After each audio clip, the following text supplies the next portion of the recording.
But in fact, what Violet had made was a crude. The word crude here means roughly made at the last minute, rather than rude or ill-mannered. Lockpick. Lockpicks, as you probably know, are devices that work as if they were proper keys, usually used by bad guys to rob houses or escape from jail. But this is one of the rare times when a lockpick was being used by a good guy, Violet Baudelaire. Violet walked quietly back down the stairs, holding her lockpick in one hand and crossing her fingers with the other. She tiptoed past the enormous door of the reptile room and hoped that her absence would not be noticed as she slipped outside, deliberately averting her eyes from Dr. Lucafont's car to avoid catching even a glimpse of Uncle Monty's body. The eldest Baudelaire walked toward the pile of suitcases. She looked first at the old ones belonging to the Baudelaires. Those suitcases contained, she remembered, lots of ugly, itchy clothing that Mrs. Poe had bought for them soon after their parents died. For a few seconds, Violet found herself staring at the suitcases, remembering how effortless her life had been before all this trouble had set upon them, and how surprising it was to find herself in such miserable circumstances now. This may not be surprising to us, because we know how disastrous the lives of the Baudelaire orphans are, but Violet's misfortune was constantly surprising to her, and it took her a minute to push thoughts of their situation out of her head and to concentrate on what she had to do. She knelt down to get closest to Stefano's suitcase, held the shiny silver padlock in one hand, took a deep breath, and stuck the lockpick into the keyhole. It went inside, but when she tried to turn it around, it scarcely budged, only scraped a little at the inside of the keyhole. It needed to move more smoothly, or it would never work. Violet took her lockpick out and wet it with her mouth, grimacing at the stale taste of the metal. Then she stuck the lockpick into the keyhole again and tried to move it.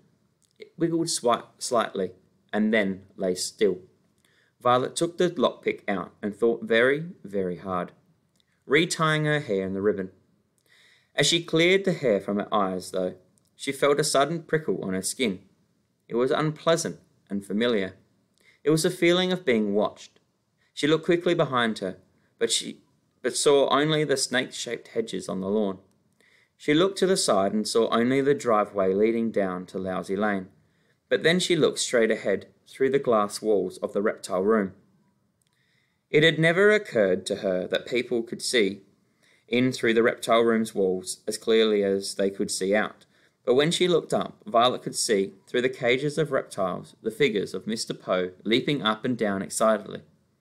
You and I know, of course, that Mr. Poe was panicking over Sonny and the incredibly deadly viper. But all Violet knew was that whatever ruse her siblings had devised was still working. The prickle on her skin was not explained, however, until she looked a little closer, just to the right of Mr. Poe, and saw that Stefano was looking right back at her. Her mouth fell open in surprise and panic. She knew that any second now Stefano would invent an excuse to leave the reptile room and come find her, and she hadn't even opened the suitcase. Quickly, she had to find some way to make her lockpick work. She looked down at the damp gravel of the driveway and up at the dim, yellowish afternoon sun. She looked at her own hands, smudged with the dust from picking apart the electric plug, and that's when she thought of something. Jumping to her feet, Violet sprinted back into the house, as if Stefano was already after her, and pushed her way through the door into the kitchen. Shoving a chair to the floor in her haste, she grabbed a bar of soap from the dripping sink. She rubbed the slippery substance carefully over her lockpick until the entire invention had a thin, slick coating. Her heart pounding in her chest, she ran back outside, taking a hurried look through the walls of the reptile room. Stefano was saying something to Mr. Poe. He was bragging about his expertise of snakes, but Violet had no way of knowing that, and Violet took this moment to kneel down and stick the lockpick back into the keyhole of the padlock. It spun quickly all the way around and then snapped in two, right in her hands. There was a faint sputter of sound as one half fell to the grass and the other one sticking in the keyhole like a jagged tooth. Her lockpick was destroyed. Violet closed her eyes for a moment in despair, and then pulled herself to her feet, using the suitcase to gain her balance. When she put her hand on the suitcase, however, the padlock swung open, and the case tipped open and spilled everything all over the ground. Violet fell back down in surprise. Somehow, as the lockpick turned, it must have unstuck the lock. Sometimes, even in the most unfortunate of lives, there will occur a moment or two of good fortune. It is very difficult, experts have told us, to find a needle in a haystack, which is why needle in a haystack has become a rather hackneyed phrase meaning something that is difficult to find. The reason it is difficult to find a needle in a haystack, of course, is that out of all the things in a haystack, the needle is only one of them.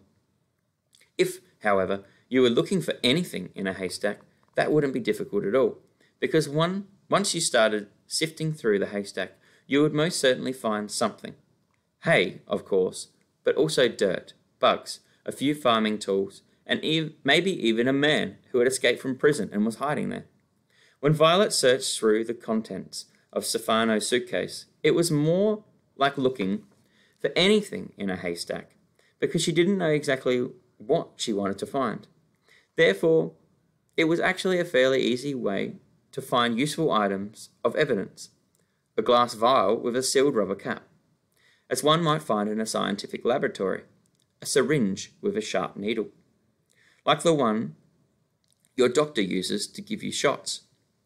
A small bunch of folded papers, a card laminated in plastic, a powder puff, and a small hand mirror. Even though she knew she had only a few more moments, Violet separated these items from the smelly clothes and the bottle of wine. They were also in the suitcase, and looked at all her evidence very carefully, concentrating on each item as if they were small parts out of which she was going to make a machine. And in a way they were. Violet Baudelaire needed to arrange these pieces of evidence to defeat Stefano's evil plan and bring justice and peace into the lives of the Baudelaire orphans for the first time since their parents perished in the terrible fire.